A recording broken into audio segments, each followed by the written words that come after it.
guys, today I'm going to be doing a book review on The Dream Peddler by Martine Fournier Watson.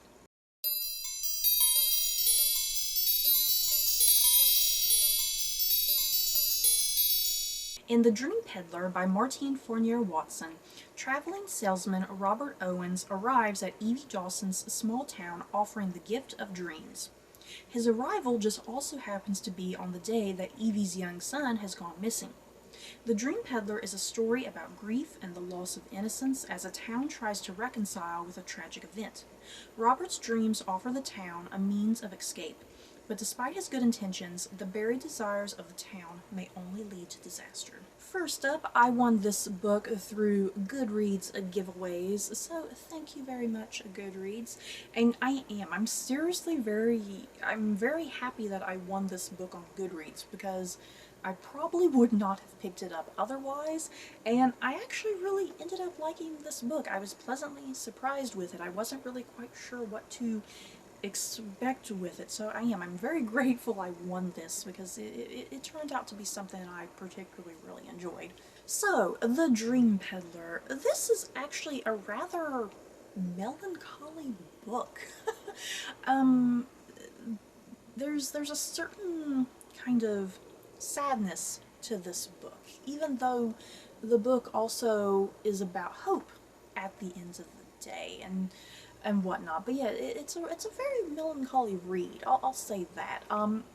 If you're just in a really depressive mood or whatever, this probably isn't the book for you. You know, if you're looking for something a bit more happy and exciting, you might want to read something else before you maybe get your hands on this. You definitely got to be in the mood, I think, to read this book. So yeah, this book, yeah, it's about a little boy who has gone missing. Is he alive? Is he dead? Yeah, in the meantime, a mysterious traveling salesman by the name of Robert Owens just happens to come into town on the day that this boy has gone missing. Yeah, there's a lot of little things kind of going on initially at the start of this book, and it all kind of lends to this very melancholy atmosphere and tone that you kind of get right into. And I wasn't sure if this book was historical fiction or not. There's nothing in this book, like, you know, the synopsis back here. There's no synopsis back here that tells you when it takes place. And yeah, even chapter one, it just opens right into the story. It doesn't give you like a time frame or a date. But yeah, I mean, kind of immediately from the get-go, you realize you're not in a modern setting. But yeah, the author, Martine Fournier Watson, if I'm pronouncing that correctly, she does make reference that this book is set in the early 20th century in America. So yeah, you're in the early 20th century in America. The bulk of the narrative, the whole narrative, it takes place in a small farming community in this small town where essentially everybody knows who's who, everybody knows who's doing what, essentially. It's kind of that type of story, you know, with a town that everybody knows each other, so in turn everybody gossips about each other. So that provides for some really juicy, intense moments in this book, because it's also the type of book where neighbor can turn against neighbor very quickly, especially once rumors start churning. It's kind of that sort of thing, you know, like when you're in high school. You know, when you're in high school, you start hearing rumors and gossip, and eventually it gets around the entire damn high school. So yeah, it's like that, but in this small farming town. So you have like these characters. There's the characters who are probably more in their 30s and then middle age. There's those characters who are kind of firmly stationed where they're at in life. They know they're not going to go anywhere else in life.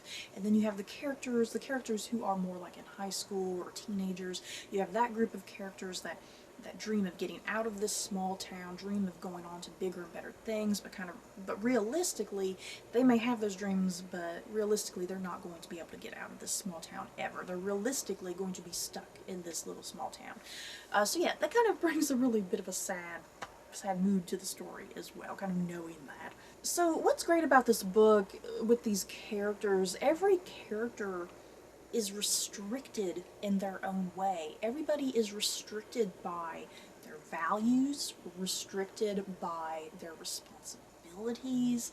Yeah, people have these hopes and desires and dreams to do bigger and better things.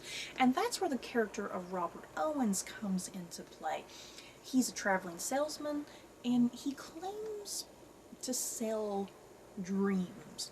And it's very absurd, you guys. It's a very absurd sort of premise, but it lends the narrative a rather strange kind of fairy tale quality, which was really interesting.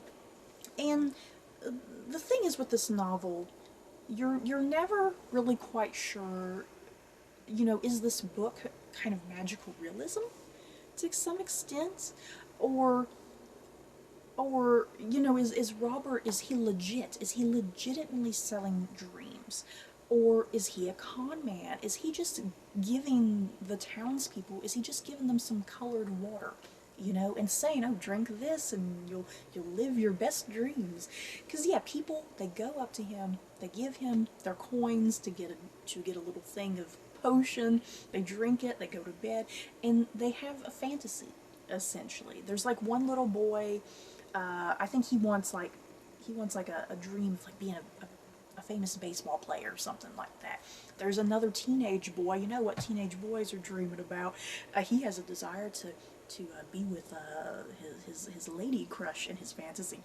And then, yeah, the character of Evie Dawson, for example. Evie Dawson, she's the lady, her young son has gone missing. She actually wants no dreams. So she goes to Robert with the thing of, hey, can you brew me up something that will prevent me from having dreams? Because I don't want to dream about my son.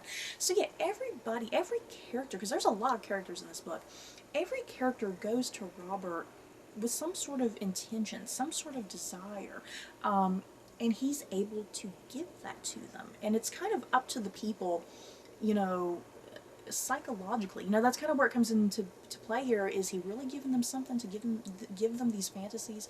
Or, yeah, do they crave their fantasy so much that, yeah, they're subconsciously dreaming about it anyway, and his potion is just a means of getting them there, So, yeah, I really loved kind of that whole plot line, and everybody going to Robert for their own specific reason, and everybody just keeping it secret, but of course things eventually start getting out, and that's where, all the rumors and the gossip start coming into play here. And yet, it is, like I said, it's a small farming community. People are very bored. They're very, very bored. They have nothing to do.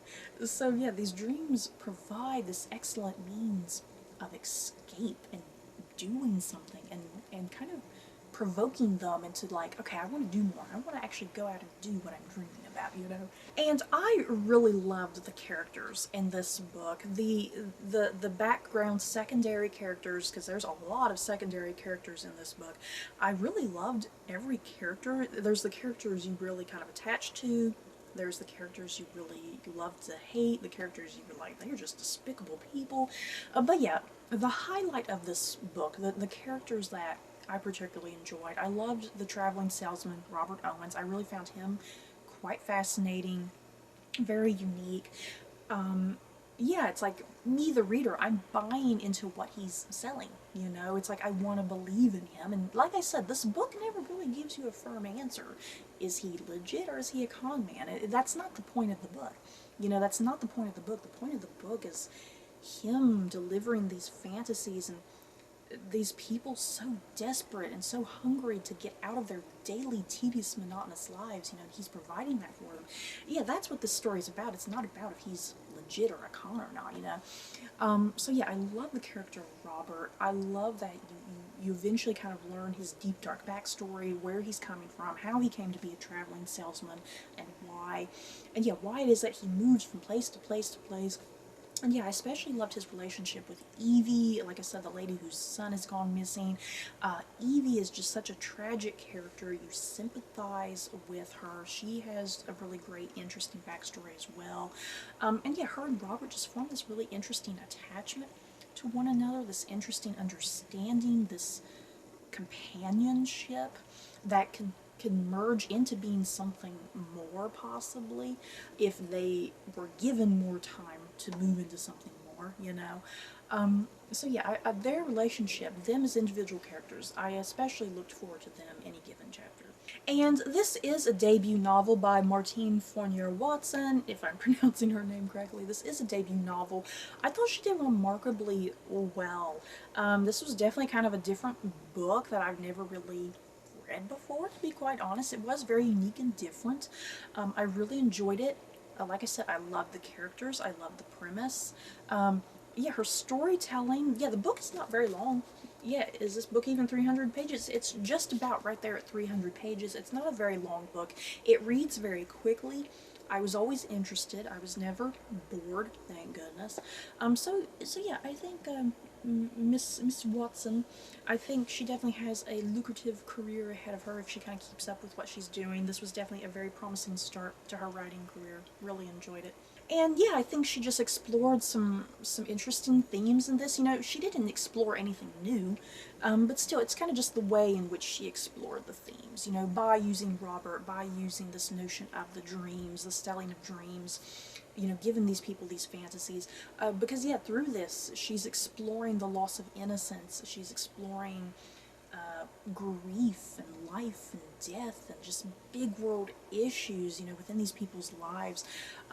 So yeah, she definitely tackled a lot in this book, but I think very well done at the end of the day. So you guys, that's it for my review of The Dream Peddler. In the comments below, have you guys read this book? Do you plan on reading it? Just let me know your thoughts down below. So that's it for this review. Don't forget to like, comment, and subscribe, and if you like this video, you may like these other videos. Bye guys.